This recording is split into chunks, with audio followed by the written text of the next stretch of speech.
Hello everyone, this side C A Rahul Bajaj. Last video में मैंने आपके साथ डिस्कस करा था कुछ आईटीसी के important questions from ICI module में से। उसका हम एक नेक्स्ट वीडियो आज जो है हमारे पास क्वेश्चन 11 से हम स्टार्ट करेंगे।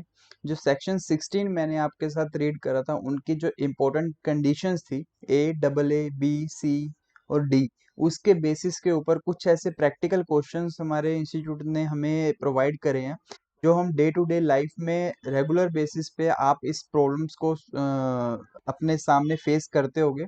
आपके भी ऐसे इनमें से जरूर कुछ ना कुछ क्वेश्चंस होंगे। सो इसीलिए हम इस वीडियोस में उस क्वेश्चन और विद उसका जो भी सोल्यूशन, एक पर्टिकुलर प्रॉपर सोल्यूशन रहेगा एज पर आईसीआई और एज पर माय एडवाइस, वो हम आपके साथ इस वीडियो में डिस्कस करेंगे। राइट। सो आज हम स्टार्ट करते हैं क्वेश्चन 11 से। क्वेश्चन 10 हमने पिछली अपनी दो वीडियोस में कवर करे हैं। आज हम क्वेश्चन 11 से स्टार्ट करेंगे। क्वेश्चन 11 हमारा जो है वो रूल काफी इम्पोर्टेंट रूल माना गया था लास्ट में। लास्ट ईयर ये रूल जो है काफी हाईलाइट में रहा था। रूल 36 सब रूल 4। क्यों ये रूल हाईलाइट में रहा था? क्योंकि ये रूल आने के बाद हर एक कंपनी को, हर एक इंडस्ट्री को या हर एक टैक्स पेयर को, रजिस्टर्ड पर्सन को अपना 2A और 2B वेरीफाई करना पड़ता था। अगर वो अपने 2A से ज़्यादा इनपुट क्लेम करता था, जो भी परसेंटेज 5%, पहले 20% थी, एक्सेस कर सकते थे, फिर 10% हो गई, अब नाउ 5% है आपसे। अगर वो उससे ज़्यादा वो कोई भी इनपुट अपना क्लेम करेगा तो 100% ये गारंटी है कि उसके पास उसका नोटिस, डिफरेंस अमाउंट का नोटिस आना ही आना है और उसको वो जो इनपुट होगा वो रिवर्स करना होगा। ये काफी स्ट्रिक्टली फॉलो करा गया था रूल को, रूल 36(4) को। ये रूल आने के बाद इस बार फाइनेंस एक्ट में जैसे आपने एक कंडीशन डबल ए को रीड करा था, वो रूल आने के बाद क्योंकि इसमें सेक्शन में कहीं इसका कोई पिलर नहीं था, इसीलिए उसको सेक्शन 16 सबसेक्शन 2 की कंडीशंस में डबल ए के नाम से इंट्रोड्यूस करा गया था। जिसमें आपको पता है ये बताया गया था कि जो भी आपका इनवॉइस, टैक्स इनवॉइस है, वो सप्लायर आपके रिटर्न में, जब अपने रिटर्न में दिखाएगा तभी आप एलिजिबल होगे अपने इनपुट क्लेम करने के लिए, अदरवाइज आप उस बिल के अगेंस्ट में एलिजिबल नहीं हो। इस क्वेश्चन में, क्वेश्चन 11 जो हम रीड कर रहे हैं, इसमें ये पूछा गया सॉरी, इसमें ये पूछा गया कि जो भी आईटीसी ऑफ जीएसटी है वो अवेल नहीं कर सकते हम in excess of 105% of eligible ITC का। जो भी हमारा एलिजिबल आईटीसी होगा उससे हम सिर्फ 105% तक ही क्लेम कर सकते हैं, जितना हमारे 2A 2B में शो कर रहा है एज पर रूल 36 सब रूल 4 के according. In some of cases, कई बार ये ऐसा होता है, ITC of goods populates in 1 month. For example मैं आपको दे रहा हूँ, आपने फॉर एग्जांपल अभी चल रहे मंथ अगस्त, आपने 30 और 31 या 29 अगस्त को कोई माल अगर आपने किसी पार्टी से खरीदा, वो ट्रांसपोर्ट हुआ, फॉर एग्जांपल वो अनदर स्टेट में था, वो ट्रांसपोर्ट हुआ और आपके पास वो मटेरियल रिसीव होगा 1 या 2 या 3 तारीख को। तो आपके सप्लायर ने क्या करा, उस इनवॉइस को जो उसने 29-30 अगस्त को सेल करा था, उसने अपनी अगस्त की रिटर्न जब जीएसटीआर 1 फाइल करी तो उसमें शो करा, बट वो आपके पास अगस्त में रिसीव ना होके आपके पास रिसीव हुआ 1 या 2 या 3 को। अब क्वेश्चन ये आता है कि आप कब एलिजिबल हो अपना इनपुट क्लेम करने के लिए। अगर हम रूल 36(4) देखें तो आपके 2A में वो अगस्त मंथ में शो कर रहा है, बट आप उस गुड्स को रिसीव कर रहे हो in the month of next month अगस्त, ऑफ नेक्स्ट मंथ सितंबर में। राइट। आप अगस्त में एलिजिबल हो या सितंबर में एलिजिबल हो, इस क्वेश्चन पे काफी डिस्प्यूट्स भी रहता है। ये गुड्स इन ट्रांजिट वाला केस होता है at the last of the month. इस केस में यही था, आईटीसी ऑफ गुड्स जो पॉपुलेट करा गया, उन्होंने 1 मंथ में, let's say April example the, in form GSTR 2B में, एंड जो एक्चुअल डिलीवरी हो रही थी उस गुड्स की वो हो रही थी सब्सिक्वेंट मंथ में, मई में। Due to this full benefit of ITC can not be claim because of ceiling of 105%। वो कह रहे हैं कि इस सीलिंग की वजह से हम पूरा बेनिफिट नहीं ले पा रहे हैं, जबकि ऐसा कहना उनका गलत है क्योंकि वो एलिजिबल ही नहीं है अप्रैल के मंथ में उसका इनपुट क्लेम करने के लिए। हम 1 to 1 बाय आंसर देते हैं जो भी इनको क्वेश्चन है। Please suggest how to avail ITC in this case. वो कह रहे हैं इस केस में हम आईटीसी कैसे क्लेम करें अप्रैल मंथ में पूरा, जो कि हमारी सीलिंग 105 से ऊपर निकल जाता है। मैं आपको एक छोटी सी एक एग्जांपल आपको और देता हूँ। वो एग्जांपल एक इस तरह है जो आईटीसी क्लेम आपको करना होता है, फॉर एग्जाम्पल आपके पास टोटल इनपुट जो आपकी बुक्स में आ रहा है वो आपके पास 100 रुपीज है, राइट? प्लीज स्क्रीन में देखना, 100 रुपीज है, और आप उसमें से इन एलिजिबल इनपुट को हटा रहे हो। फॉर एग्जाम्पल जो भी सेक्शन 17 हम ब्लॉक्ड क्रेडिट के लिए रीड आउट करेंगे, उसमें जितना भी क्रेडिट आपका इन एलिजिबल होगा, फॉर एग्जाम्पल फूडिंग का हो गया या कैंटीन का हो गया, वट एवर जो भी बाहर करे गए हैं, वो आपके पास 10 रुपीज है। सो वो करने के बाद आपके पास जो 19 बचेगा वो आपका एलिजिबल इनपुट क्रेडिट होगा, जो आप क्लेम करने के लिए एलिजिबल हो, जिसमें आपकी conditions, A condition, B C D, आपकी चारों कंडीशंस फुलफिल हो रही है। बट आपके 2A और 2B में जब आपने देखा, 2A और 2B में आपके पास सिर्फ और सिर्फ 80 रुपीज ही शो ऑफ हो रहे थे। 2A और 2B में सिर्फ आपके पास 80 रुपीज ही शो हो रहे थे। सो आप अब एलिजिबल कितने क्रेडिट के लिए हो? इवन आप 90 के लिए हो, बट आप 3B में इनपुट कितना ही ले सकते हो सेक्शन 16(2) या रूल 36(4) के अकॉर्डिंग, 80 प्लस 5% इसका मोर, टोटल अमाउंट 84, आप सिर्फ 84 रुपीज का ही इनपुट ले सकते हो।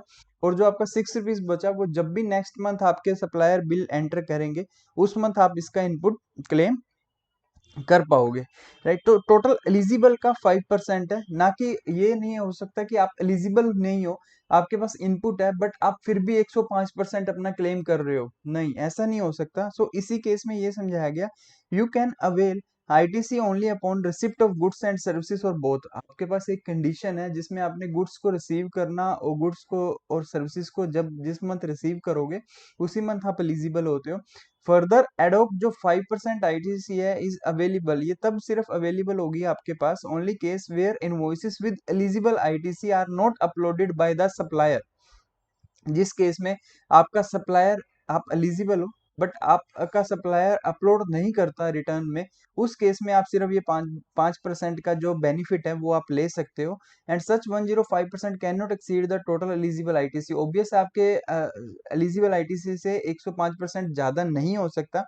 Thus, availing of 5% of ITC in the April month itself is incorrect. आप एलिजिबल ही नहीं हो बट फिर भी आप कह रहे हो कि मैं 5% और ज्यादा ले सकता हूँ, ऐसा नहीं है।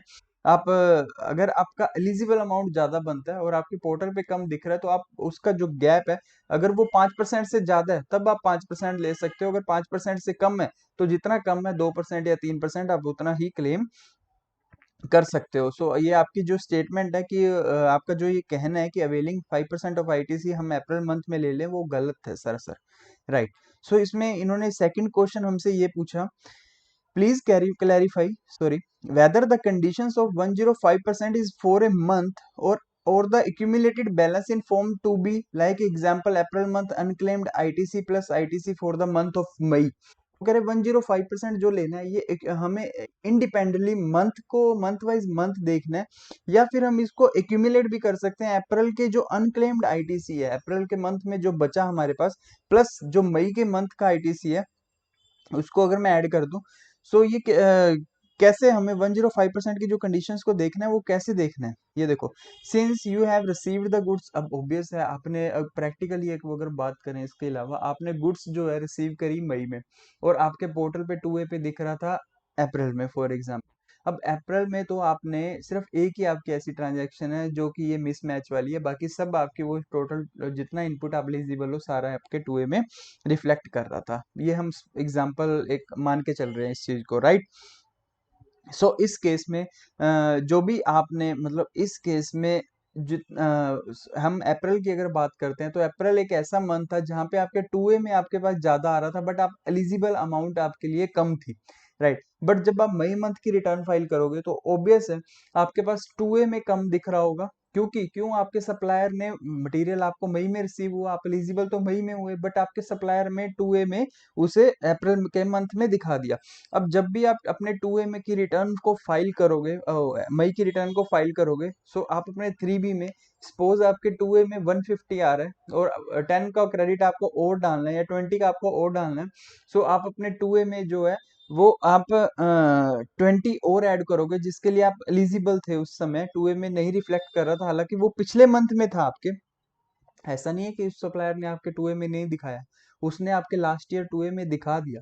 सो आप पूरा का पूरा, चाहे वो 5% से ज़्यादा भी चला जाए, आप अपने पूरे उसमें शो करोगे, उसमें आप शो करोगे अपने 3B में, और वो एक रेड मार्क कर देगा आपकी जो भी फिगर होगी, जो कि एक करेक्ट प्रोसीजर है इस रिटर्न को फाइल करने का, right. Since you have received the goods in the month of May and you shall avail the credit only in the month of May, certainly there will be mismatch between the value of 2B and ITC claim in 3B. The color of particular ITC field in will also be turned red. However, this is the correct procedure, ये आपका correct procedure रहेगा जहां तक मुझे ठीक भी लग रहा है ये पॉइंट, राइट। सो अब नेक्स्ट जो इन्होंने क्वेश्चन हमारे से पूछा, ऑल्सो क्लैरिफाई करो whether the clarification procedure specified in circular 123 जो आया था सर्कुलर हमारा 11 सितंबर 2019 को, can be applied to form 2B और एज वेल और नॉट। अब 123 का जो प्रोसीजर और क्लैरिफिकेशन है वो पूछ रहे हैं कि वो 2B पे भी एप्लीकेबल होती है या नहीं होती है। In case you get an intimation from the department asking why you have claimed in excess. अब आपने मई में, ये ऐसा क्यों पूछा गया मैं बता रहा हूँ आपको, आपने मई में अपने 2B से ज्यादा इनपुट क्लेम करा, जबकि आप एलिजिबल 2B में आपके कम आ रहा था, 3 में आपने ज्यादा क्लेम करा क्योंकि आपके सप्लायर ने वो बिल जो है आपके अप्रैल के मंथ में दिखा दिया। सो आपको ऐसा करना है, in case you get intimation, अगर आप डिपार्टमेंट से कोई इंटीमेशन आपके पास आता भी है एक्सेस क्लेम का, then you will be able to sustainable and explain the position as under. आप उसको एक्सप्लेन कर सकते हो, आप सस्टेनेबल हो, आपके पास पॉइंट्स हैं कि ऐसा हुआ था, आपको पूरी कहानी बतानी पड़ेगी कि वो गुड्स इन ट्रांजिट का पीरियड था, मेरे सप्लायर ने उसे अप्रैल के मंथ में दिखाया, बट मैं एलिजिबल नहीं था अप्रैल के मंथ के लिए, सो मैंने उसका क्रेडिट जो है, इनपुट जो है, मैंने मई में लिया। The said invoice is already reflected in Form 2B of the April month, and further, while comparing the ITC of April month that you have availed in Form GSTR 3B and the amount in Form GSTR 2B, it will be evident that you had not availed the credit of particular invoice for the reasons that you have not received the goods in the same month in compliance with Section 2B.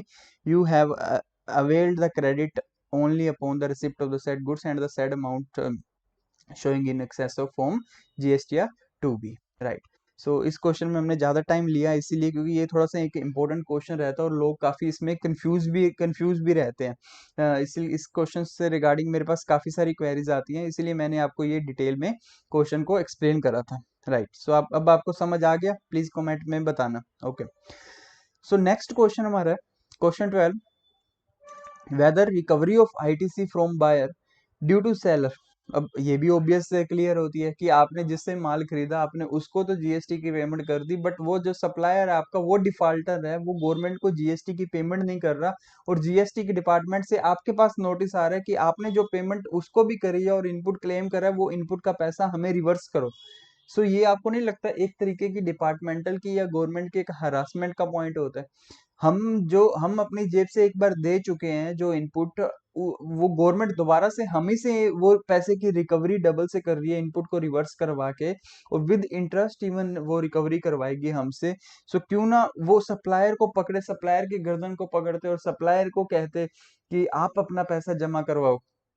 ऐसा rule इन्होंने, ऐसा condition इन्होंने, इसीलिए ये condition आप अगर पढ़ोगे ना, वो सेक्शन 16(2) की कंडीशन थी, उसमें कंडीशन सी थी, ये कंडीशन सी ये बोलती थी।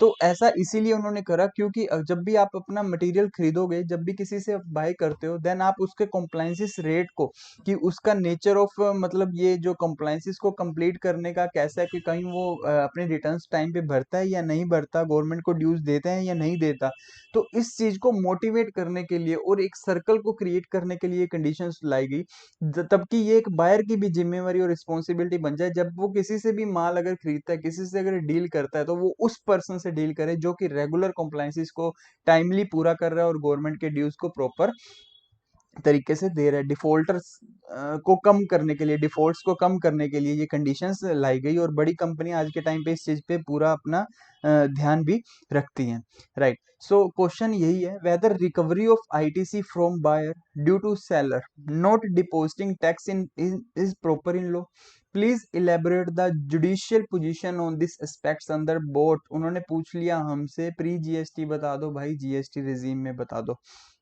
मैं आपको बता देता हूँ, प्री जीएसटी में ऐसी कोई कंडीशन नहीं थी, वैट के टाइम पे, सेल टैक्स के टाइम पे। उस समय सिर्फ यही कंडीशंस रखी जाती थी कि आपके पास इनवॉइस, प्रॉपर एक डॉक्यूमेंट और टैक्स इनवॉइस होना चाहिए, और आप गुड्स और सर्विसेज आपने रिसीव करी होनी चाहिए। उनके पास टू बी की कंडीशंस, ये गुड्स आपकी रिटर्न्स की कंडीशन, या फिर आपकी ये पेमेंट टू गवर्नमेंट, जो एक्चुअल पे टू गवर्नमेंट की कंडीशन कोई नहीं थी। ये जीएसटी रिजीम का एक नया इंट्रोडक्शन था, जो कि थोड़ा सा कहीं कहीं हरासमेंट भी है, बट कहीं पॉइंट पे आपको सही भी लगेगा ये चीज। Also advise how should a taxpayer handle the situation practically when his supplier does not pay the tax, as there is no mechanism for taxpayer to know that the tax has not been paid by the vendor or not। इसमें सबसे बड़ी problem एक ये भी आती है कि आप नहीं जान सकते कि आपके वेंडर ने आपके टैक्स की पेमेंट करी है या नहीं करी है। आप अब तो फिर भी टू बी में आप रिफ्लेक्ट कर गए, तो होप सो आपको ये पता लग गया कि उसने वन में मेरा बिल दिखा दिया। अगर वो थ्री बी में नहीं पे करेगा तो उसका वो भी वन और थ्री बी मिसमैच आएगी, और उसको नोटिस आ जाएगा, गवर्नमेंट की डिमांड आ जाएगी, राइट। बट दूसरी तरफ थ्री बी में आप ये नहीं वेरीफाई कर सकते कि उसने मेरी पेमेंट करी है या नहीं करी है, या ऐसा होना चाहिए था कि बिल टू बिल अगर वो पेमेंट करता तो मेरे पोर्टल पे वो ग्रीन साइन आ जाता कि इस पार्टी ने पेमेंट कर दी है। बट अभी तक ऐसा कोई पोर्टल इंट्रोड्यूस नहीं, या ऐसा कोई इंट्रोड्यूस नहीं करा गया। बट गवर्नमेंट जो बट मैं सिर्फ इतना वेरीफाई कर सकता हूँ कि जीएसटीआर थ्री भी उसने फाइल करी है या नहीं करी है। बट उन्होंने कहा अगर ऐसी सिचुएशन आती है तो उस केस में आप क्या करोगे, या आपका क्या जो ये रखा जाता है, पक्ष रखा जाएगा, क्या होगा, right. So the conditions for claiming ITC as specified जो in section 16 है, and these conditions जो है cumulative in nature है, obvious है। conditions है हमारे पास section 16(2) की। for taking credit on inward supply, 16(2)(c) condition जो है requires that tax charged on supply should have actually been paid to the government, actual pay होना चाहिए at present in terms of rule 36(4). 36 rule जो हम ऊपर भी पढ़ रहे थे वो भी है, 36 सब रूल 4 है। The recipient claims ITC on the basis of form 2B which reflects the outward supplies uploaded by the vendor in GSTR 1। मैंने आपको बताया अगर जीएसटीआर 2B में रिफ्लेक्ट कर रहा है तो मुझे ये तो पता है कम से कम कि उसने मेरा बिल जीएसटीआर 1 में एंटर करा है। However there is no mechanism, हालांकि फिर भी मैकेनिज्म ऐसा नहीं है कि रिसिपिएंट एक ये चीज जान सके whether the vendor has paid the tax on the supply or not. In earlier tax regime की अगर हम बात करते हैं, स्टेट लेवल वैट की और सैनवेट की, the conditions for claiming ITC were restricted to availability of the documents and receipt of goods of services as the case may be, and the supplier transactions were independent from that the recipient without having check on the other party। ऐसा कोई मतलब ये independency नहीं थी कि वो सामने वाला अगर पे सप्लायर पे नहीं करेगा तो आपका इनपुट आपको रिवर्स करना पड़ेगा। उस समय ऐसा नहीं था। दूसरे दो ही कंडीशंस थी मैंने आपको जैसे बताई है कि आपके पास एक डॉक्यूमेंट्स की अवेलेबिलिटी होनी चाहिए और आप गुड्स और सर्विसेज की रिसीव करी होनी चाहिए आपने। Then therefore the curb illegal use of ITC, the GST law has inbuilt checks to counter verify authenticity of the ITC। The intention of the law is very clear that ITC other than ITC on import of goods or reverse shall not be allowed without cross verification और counter of the counter party records. उन्होंने कहा कि अपने जो भी आपकी सामने वाली पार्टी है उसको प्लीज एक बार वेरीफाई जरूर करो। Has the taxpayer has to exercise the following precautions while claiming ITC. Following precautions लो, वेरीफाई करो the authenticity of the supplier and his compliance status. मैं आपको कह रहा हूँ उसकी ऑथेंटिसिटी और कंप्लायंस स्टेटस को चेक करना भी एक कस्टमर की जिम्मेवारी होगी in the common portal before entering into a transaction, की वो टाइमली अपनी रिटर्न भर रहा है। होप सो आप ये तो देख सकते हो ना कि वो उसका जीएसटीएन डाल के कि आप 1 और 3 भी टाइमली भर रहे हो या नहीं भर रहे हो, राइट। कम्युनिकेट करो with the supplier in case of discrepancies in form GST या 2A। अगर 2A में कोई डिस्क्रिपेंसीज आ रही है तो उसके लिए भी आप इसको कम्युनिकेट करो। The above conditions are in addition to the fulfilment other conditions जो रहेंगी सेक्शन 16 ओबीएस, बाकी कंडीशंस तो आपको पूरी होनी चाहिए। इसके ऊपर कुछ केस लॉज भी थे पुराने समय के वो केस लॉज आप खुद से रीड कर लेना, राइट। सो क्वेश्चन नंबर हमारे पास जो अभी 13 आ रहा है, सॉरी थोड़ा सा एक्चुअल में टाइम लग रहा है, बट मैं ये नहीं चाहता कि मैं एक जल्दी जल्दी आपको क्वेश्चंस ये निकाल दूं और आपको इन चीज़ों के बारे में समझ ना आए। मैं इसीलिए आपसे ये डिटेल्स डिस्कशन इसीलिए मैं कर रहा हूँ धीरे धीरे कि ये डिटेल में कर कर आपको हर एक पॉइंट जो हम ये चीज़ें, क्योंकि मुझे 2-3 साल हो गए इस काम में, तो प्रैक्टिकली हर एक फैक्ट्री हर एक प्रीमाइसिस इस प्रॉब्लम्स से निकल रही है। हर एक किसी ना किसी की कोई ना कोई प्रॉब्लम इनपुट से रिलेटेड हो ही रही है। सो वही क्वेश्चंस है हमारे पास, हमारे सामने प्रैक्टिकल लाइफ से जुड़े हुए। राइट। सो क्वेश्चन नंबर 13 जो है, ये क्वेश्चन ये कहता है वेंडर ने पे करा GST on the tax invoice issue to the registered person. However जब उसने जीएसटीआर 1 भरनी थी अपनी, उसने गवर्नमेंट को पे कर दिया 3B से, उसमें कोई दिक्कत नहीं है। बट जब उसने जीएसटीआर 1 पे भर रहा था, अपनी फाइल कर रहा था, इनपुट कर रहा था डेटा, तो उसने एक पार्टी का, फॉर एग्जांपल मिस्टर एक्स का जीएसटी नंबर जो है वो गलत एंटर कर दिया, कोई दूसरे का जीएसटी नंबर एंटर कर दिया, बिल चढ़ा दिया उस पर। Due to limitation of the portal, obvious है वो दोबारा से अपनी रिटर्न को, आपको पता है जीएसटी वन को रिवाइज या रेक्टिफाई नहीं कर सकता। अगर उसे कुछ ठीक करना है उसमें, देन वो नेक्स्ट जब उसको अपनी गलती का एहसास होता है, उससे नेक्स्ट जो सब्सिक्वेंट मंथ की रिटर्न होती है, उस मंथ की रिटर्न में वो रेक्टिफाई कर सकता है। बट वो उसी को रिवाइज, अपनी रिटर्न को रिवाइज नहीं कर सकता। This result is ITC. अब इसको आप प्रैक्टिकली ऐसा देखो कि अगर आपके सप्लायर ने गलत जीएसटी इनपुट कर दिया, देन वो आपके 2A में तो रिफ्लेक्ट करेगा नहीं। सो आपके 2A में रिफ्लेक्ट नहीं करेगा, but then result in ITC not getting reflected in the registered person form GST two B whether such registered person can claim ITC in the given case और not. तो इन्होंने पूछा कि अब मैं इसके लिए आईटीसी लेने के लिए एलिजिबल हूं या नहीं हूं। अब मेरे सामने इसके सेक्शन 16(2) की दो कंडीशंस मेरे सामने रखी जाती हैं। सबसे पहले मैं कंडीशन सी की बात करता हूँ, जिसमें वो कहता है कि actual paid to the government होना चाहिए। जो टैक्स मैंने दिया सप्लायर को, सप्लायर ने एक्चुअल पे गवर्नमेंट को करा होना चाहिए। क्या इस केस में, मैं आपसे पूछ रहा हूँ, क्या इस केस में उसने गवर्नमेंट को एक्चुअल में पे करा है या नहीं करा? Answer is yes.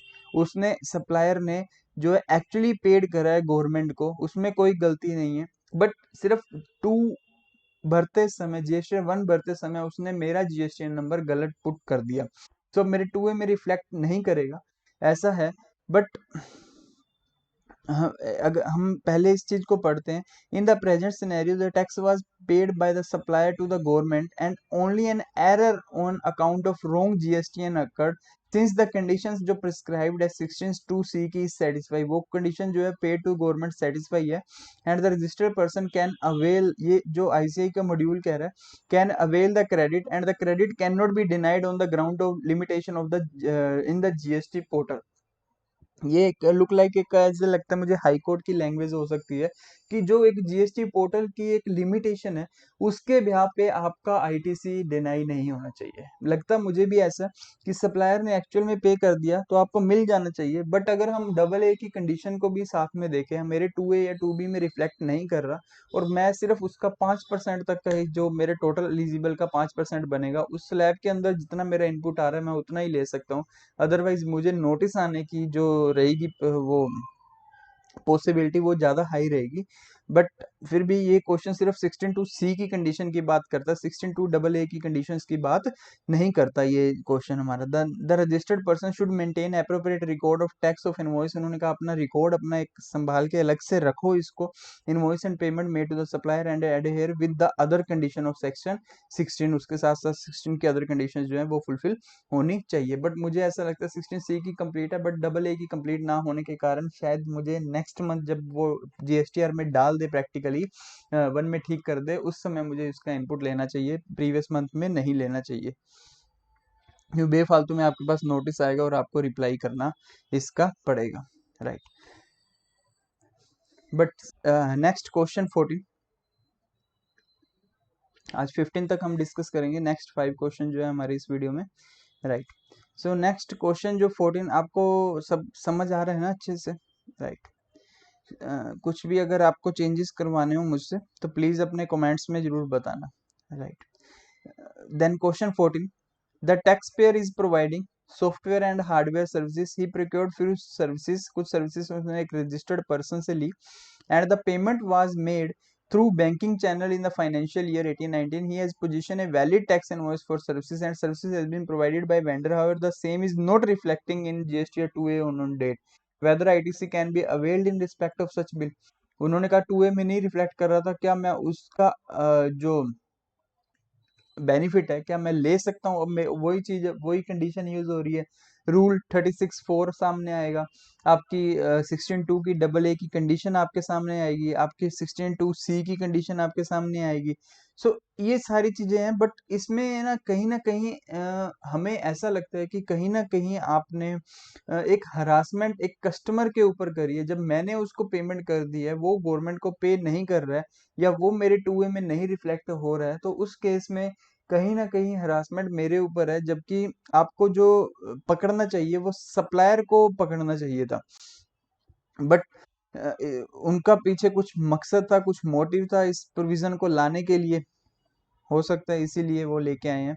देन हम आंसर क्या है इसका, देखो matching of ITC being availed, मेरे पास इसके लिए कोई ज्यादातर केसेस, अच्छे खास केसेस भी नहीं है जो मैं आपसे इस पॉइंट में, अगर मेरे पास होंगे तो मैं आपसे जरूर डिस्कस करूंगा। Right. Matching of ITC being availed with Form GSTR 2A is a prerequisite in terms of Section 16(1)(2) read with Rule 36(4). As per 62C, ITC can be availed only supply subject to the provision of Section 41. The tax charge जो होगा in respect to such supply has been actually paid to the government. Actual pay होना चाहिए government को, इधर चाहे cash में हो चाहे यूटिलाइजेशन ऑफ आईटीसी हो, admissible in respect of the said supply. Hence जो आईटीसी है हमारा वो हम अवेल कर सकते हैं only if the vendor has paid and reported the ITC. हम सिर्फ उस कंडीशंस के दौरान, एक तो गवर्नमेंट को एक्चुअल में पे होना चाहिए, दूसरी चीज हम अवेल सिर्फ तभी कर सकते हैं जब वो वेंडर ने पे कराओ और हमें रिपोर्ट कराओ 2 में। However it is important to note that Madras high court की एक जजमेंट है in case of DY Beethal enterprise versus the state of officer, dated जो 24 फरवरी 2021 की है, wherein it has been held that, high court कह रहा है, when the seller has collected tax from purchasing dealer, the omission on the part of the seller to remit the tax in question must be viewed very seriously and strict action ought to have been initiated against the seller। इसने कहा pre strict action जो है वो against the seller low. thus the impugned order asking the recipient to reverse the credit suffers from fundamental flaws। जो ये fundamental flows हैं laws के, उसके कारण जो रिवर्स करना पड़ रहा है क्रेडिट कस्टमर्स को, वो जो सफर कर रहा है इस चीज को, and it has been quashed for more than one reason, और इसको क्वेश्च कर रहे हैं हम, non examination of seller in inquiry, मतलब सेलर की इसमें कोई एग्जामिनेशन नहीं हुआ, non intimation of recovery action against seller से कोई भी रिकवरी नहीं हुई इस केस के अंदर। thus relying on the said judgment the Madras High Court one may avail ITC। अगर वो जिसके अगेंस्ट में केस था या मद्रास हाई कोर्ट की जजमेंट है उस बेस पे उसको अवेल आईटीसी हो जाएगा। राइट। इफ द क्वेश्चन क्या, ये जो केस लो है ये हमारे लिए एक इम्पोर्टेंट केस लो, और कह सकते हैं हम इसके जो जो कि एक कस्टमर्स और बायर्स के पक्ष में आया। राइट। सो नेक्स्ट जो क्वेश्चन है 15, सॉरी गाइस,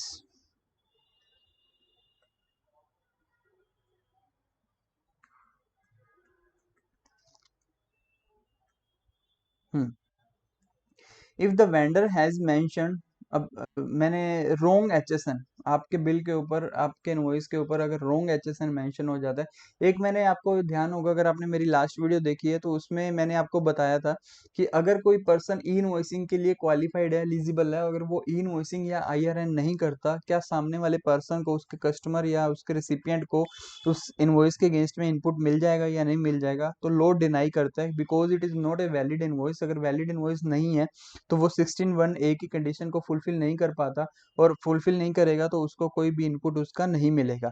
अब हम एचएसएन की बात कर रहे हैं, क्या एक इनवॉइसिस प्रॉपर था, इनवॉइसिंग था तो इनवॉइसिंग है, आईआरएन है तो आईआरएन भी बनाया, बट इनवॉइस के ऊपर एक गलत एचएसएन मेंशन करना, क्या एक रेसिपिएंट के लिए, क्या वो भी एक भारी काम हो सकता है एचएसएन को चेक करना? क्या एक रिसिपिएंट की जिम्मेवारी बनेगी कि वो चेक करे कि एचएसएन जो सप्लायर ने मेरे लिखा है वो सही है कि नहीं है? अगर वो गलत हुआ तो क्या आईटीसी गवर्नमेंट उसके लिए अनअवेलेबल करेगी, आईटीसी के लिए डिनाई करेगी? क्या ऐसा है या नहीं है? सो हम इस क्वेश्चन में वो जानेंगे। Right. As per section 16(1), in order to avail ITC, a registered person has to satisfy the conditions जो prescribed है in section 16(2) में, read with rule 36। 16(2) की conditions हमें पता है, उसमें कहीं HSN की conditions की बात करता है नहीं, वो अगर हम एक ही बात करें तो वो टैक्स इनवॉइस की बात करता है सिर्फ, Specifically, Rule 36.2 provides that ITC shall be availed by the recipient only if all applicable particulars as specified in the provision of Chapter 6 of CGST rule are contained in tax invoice. जो भी conditions हैं वो सारी tax invoices में होनी चाहिए. However, the proviso to Rule 36.2 gives relaxation stating that ITC may be availed by the recipient. एक proviso है वो relaxation देता है even if the tax invoice does not contain all applicable particulars. सब जबकि वो invoice कोई सारी particulars ना दे but contain ये following जो details हैं कह रहे हैं ये must है, ये होनी चाहिए, इसके अलावा इंफॉर्मेशन है या नहीं है. सो उसको वो रिलैक्स करता है और इनपुट के लिए एलिजिबल बनाता है. अब इसमें हम देखते हैं कि HSN है या नहीं है.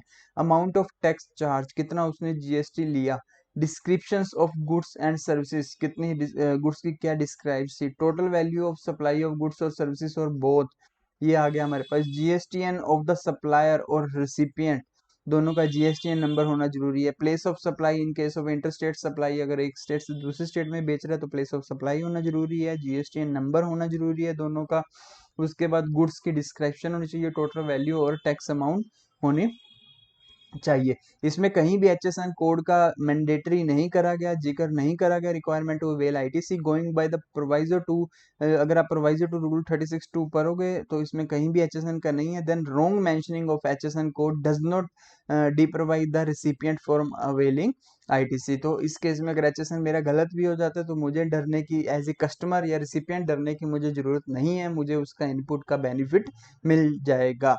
सो ये ठीक है. बट अगर इनवॉइसिंग है, इनवॉइसिंग नहीं करता, ईयर एंड नहीं करता, देन उस केस में वो इनवैलिड इनवॉइसेस है, वो आप ध्यान रखना, उस केस में आपको इनपुट का बेनिफिट नहीं मिलेगा.